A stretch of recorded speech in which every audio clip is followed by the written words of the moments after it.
What is going on? Welcome back to ednews.com. It's your host, EJ Carrion, and today we have Katie Nieves Licwinko, who's a district technology coordinator, also a writer for Edutopia, to talk about where EdTech is today and how people are feeling about it. Katie, welcome to the show. Thank you so much for having me. Yeah, so what I want to talk about is what do you often see right now with educators today when it comes to the relationship with technology? It seems like there's three hats of people who are all in, who want to go back to their normal way, and others who probably play in a more hybrid space. What do you see more commonly at conferences and people who reach out to you? There's been a different combination of people. I find more at conferences, it seems to be more people willing to dive into this new territory and saying, what can we learn from our experiences with virtual learning or hybrid learning over the past year and a half, I guess, at this point. And then there's also teachers that are more resistant. I mean, understandably, it's new. Maybe they didn't have the best experience with virtual learning to begin with. And so maybe they are a little bit more hesitant in trying new things with technology because of that experience. So it tends to be, I think, those are both the camps that I've experienced a lot with teachers who are a little bit more nervous about getting started and teachers who have kind of fully embraced what they've been dealt with over the past year and a half and who are excited to take those successes with technology and continue it as we move forward in education. Yeah. So what's some of your kind of strongest advice for education leaders who are looking to scale up their technology infrastructure, but also strategy?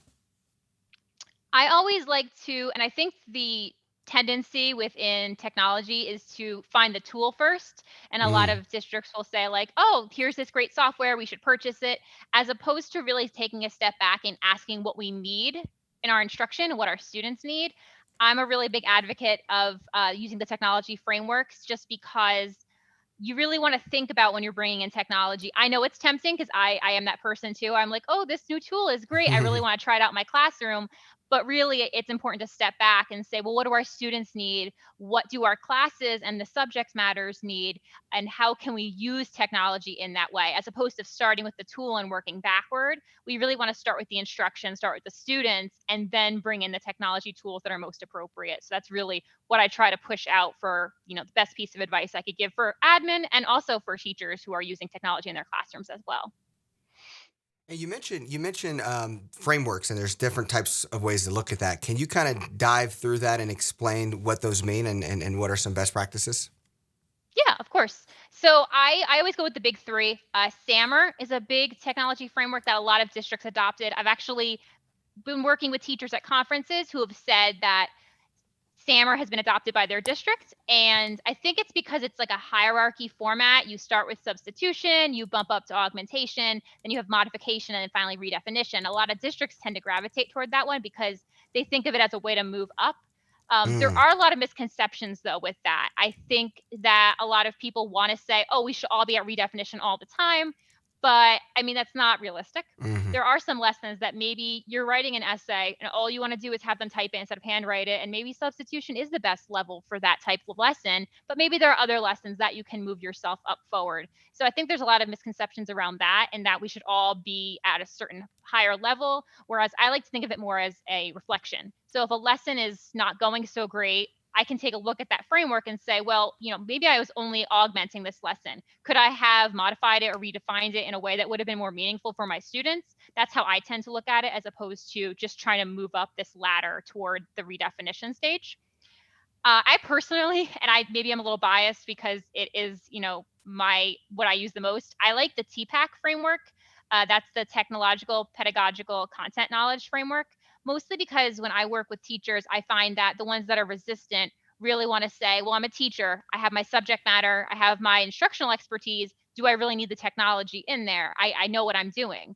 And I really like the how it's visualized with the TPAC framework. It's three knowledge bases intersecting three circles, really showing that each of these components, the instruction, the content, the technology, need to all fit together. And I found that when I was in the classroom, that was what I did most often. I would lay out, what skill am I teaching? What do my students personally need? I was a special education teacher at the middle school level, so I always thought of my students' needs and their instructional needs that work best for them. And then the technology came in. How can I fuse all these together? to really impact my students in the most way. The more recent one I've heard about, and it's not as popular, but I really like it, is the pick rat model. And it's a really terrible name because I'm like, oh, there's rat in it. Like nobody wants to look at that. But it's a really nice matrix, and like you really ask yourself, and it forces you to look at how am I using it as the teacher, the technology, and you can kind of rank yourself. And then how are the students interacting with that same technology? So you might be teaching like a lesson where you're bringing in an expert opinion, like an expert in the field, and that's transforming your instruction, but your students are only passively listening to it. So you may be, all the way up at the top in terms of your usage, but your students are passive, and that's not bad. It's just what works for that lesson. So in terms of thinking about what's the teacher's role and what's the student's role, I like that matrix, that pick rat matrix a lot. Yeah, yeah. And and for those of you who would be listening, we're going to have her article that has this broken down so you can know all the different frameworks and have it in a cohesive way. What I want to know is, how do you look at it from a district level, in the sense of, I think a lot of the frameworks are really focusing on um, the instruction of a classroom. Where do you see the technology playing in the design of like school and school districts? I think a lot of schools are now creatively looking at school more than just the four walls in their building, and now they think about, hey, what does it look like as one of five school district creates a full virtual academy? So what are some other ideas around for districts who are looking to build digital experiences, and also environments that fit along with these amazing frameworks for instruction time? So that's a really good question, and I think it's tough in general to say what'll work for every district. I Yeah. think personally, just from what I've seen in my experiences, is it's really important to really have all those stakeholders involved with that decision and not, kind of make technology decisions in isolation as an admin only decision. I mean, I want to go all the way down through the ranks within a school, pulling from different stakeholders. What are their experiences with technology? How are they using it? Because I think to capacity, every role in education is using technology. And I really think it's valuable to have each of those players have a seat at the table to talk about how they're using it, what's working for them, and then building, a larger district plan from there. I think it's really important to see where the staff is, what's working for the students as well. I mean, I remember as a teacher, there were things that I was doing with technology in the classroom that I thought were great, and my students were like, "No, this is not working for me. Like, I do not like this." And it was important, even within that little isolated room, for me to say, "Oh, I didn't even think about the fact that that wasn't going to work," or, "You're already above where I wanted you to be in terms of using this technology tool, and you're moving on to the next thing." So I think maybe it's oversimplifying it, but I really think it's valuable to be able to sit down with different stakeholders within a district, students, teachers of different grade levels and content areas, paraprofessionals, educational specialists, and really talk about what's going on in the classrooms and where as a whole we all want to go. I think everybody needs to kind of be involved with those district level goals. Yeah, yeah. What is some of your, if you can kind of, you always have different types of educators who, wants to implement what's working, that has data. You have others who want to trailblaze and see like what's coming. For the trailblazers, or people who like to go out in front. What are some things that you're seeing that is showing that ed tech is evolving? For instance, I just think about how just our relationship with technology has evolved just in the last 30 years, from um, every school needing a computer lab to, now every school has a one-to-one device, but now to every kid uses their phone more than their computer. And so we kind of are in this space where funding and technology is something we're all thinking about. But we're also having to deal with that speed. What are some things that you see forecast in the next maybe 5-7 years? I definitely think we're going to have more of virtual schooling options. I'm not saying Hmm. virtual school, obviously, it's not new. There have been schools who've been virtual for a long time. And I think that's going to be more, I don't want to say normalized, but more commonplace. I know, like, I'm in New Jersey, and we're not really offering a virtual option right now for public school unless you're Mm-hmm. already in a virtual public school. Mm-hmm. But I'm thinking that might be something that comes up more frequently because there were so many students who really benefited from the opportunity to learn at their own time, at their own pace, Mm-hmm. from the comfort of their own home.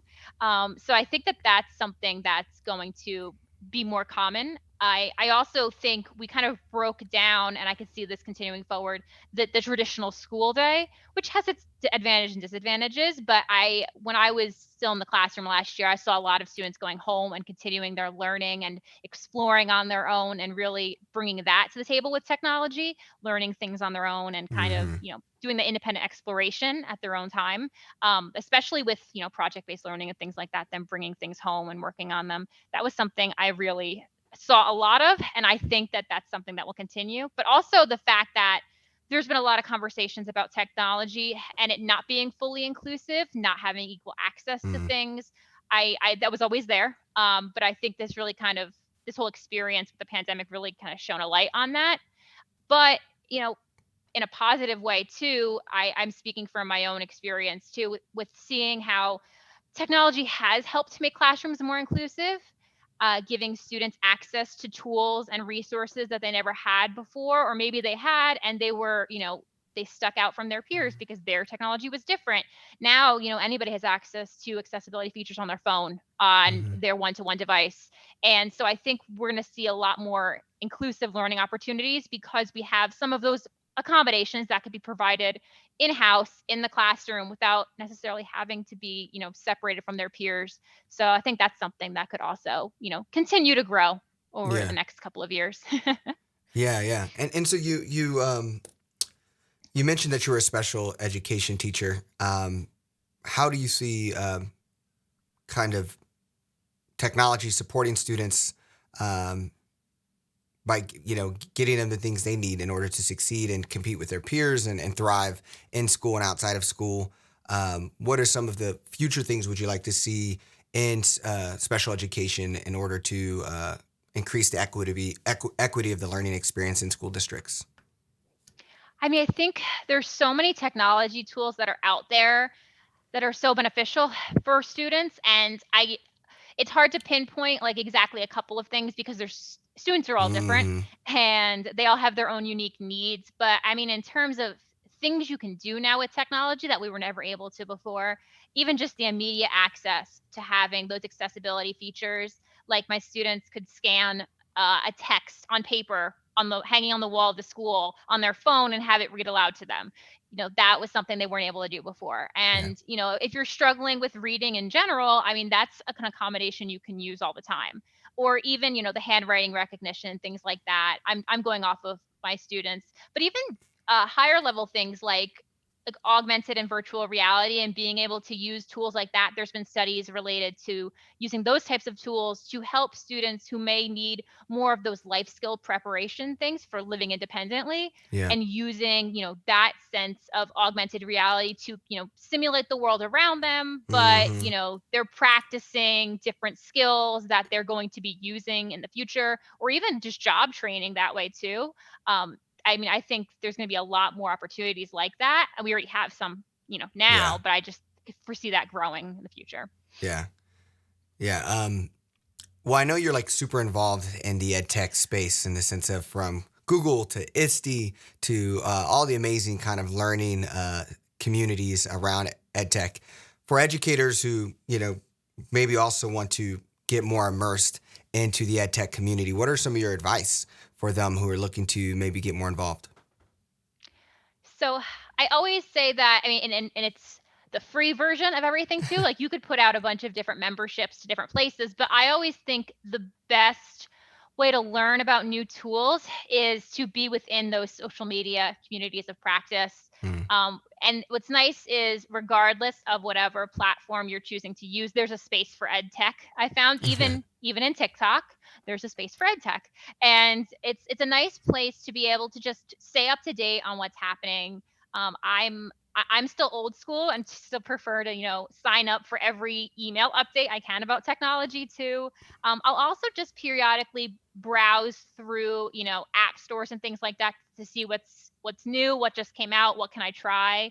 I mean, going back to even the frameworks, it may not be about the tool, but it's good to have in your head almost like a bank of resources. Like, I know a student needs this. Oh, I just saw last week this new app came out. I wonder if we could try that out.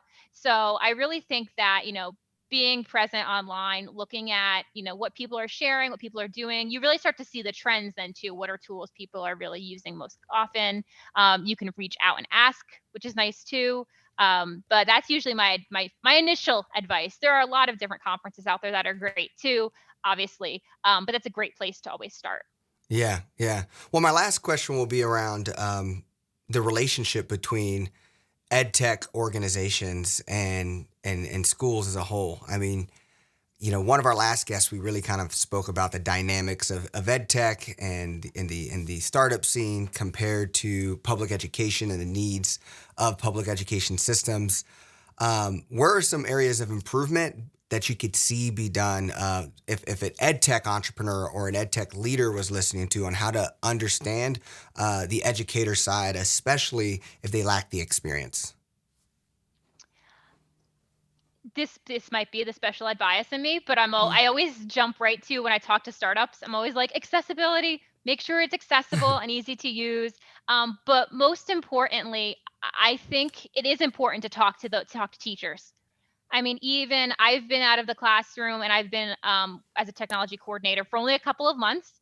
And even still, I refer back to my teachers. What's going on in the classroom? What do you need? What do your students need? The needs are always changing.